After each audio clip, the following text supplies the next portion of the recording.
Alright, the next indicator we're going to talk about is high-low, and it falls into the category of pre-reversal setups.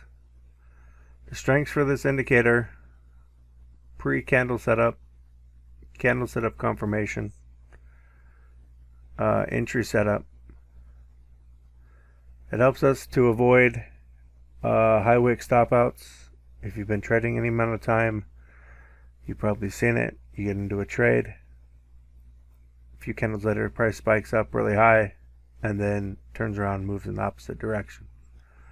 False breakouts, liquidity traps, those are kind of float in the same category. It's basically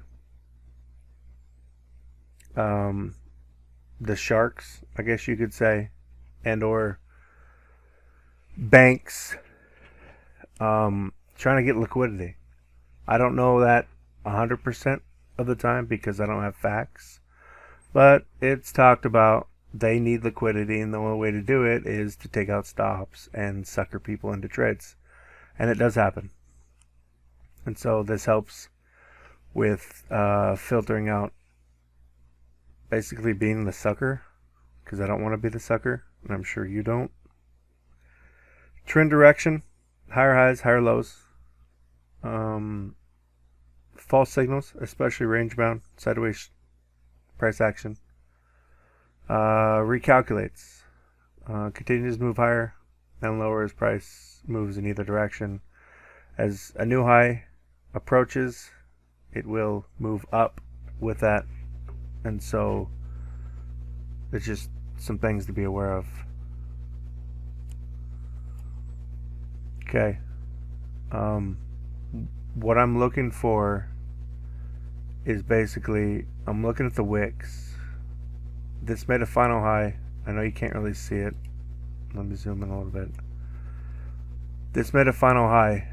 The next candle to the right of it couldn't break that high, and that one couldn't break it, and finally we get a candle, which is, this would have been a decent setup candle. I would have stacked other indicators together, and then price moves down, and that would have been okay.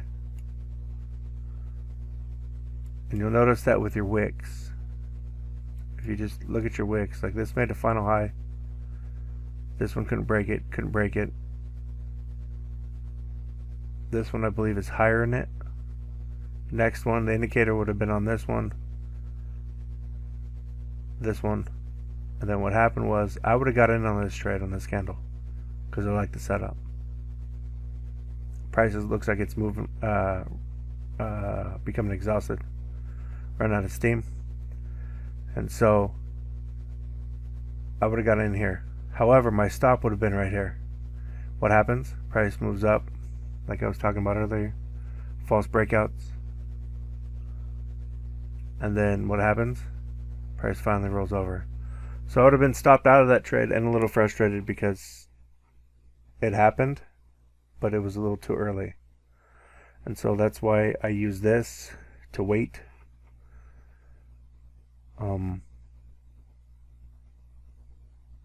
There is false breakouts. We'll go to this area.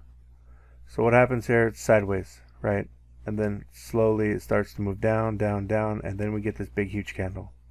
I hate huge candles. I really do.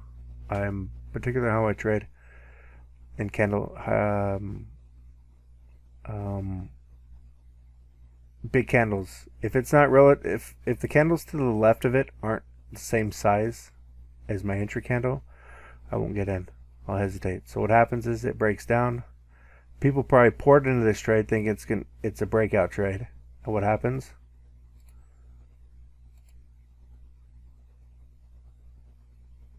Either stops were triggered, traders jump in.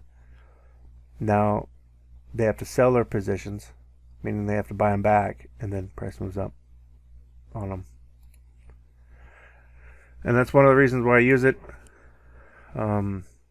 It does give false signals, obviously, in a sideways market. I'm not really worried about that too much. It's just good to know what the strengths and weaknesses of the indicators are, and that's how I use it. It just gives me a little slighter edge in the market and confirmation. That's it for this indicator.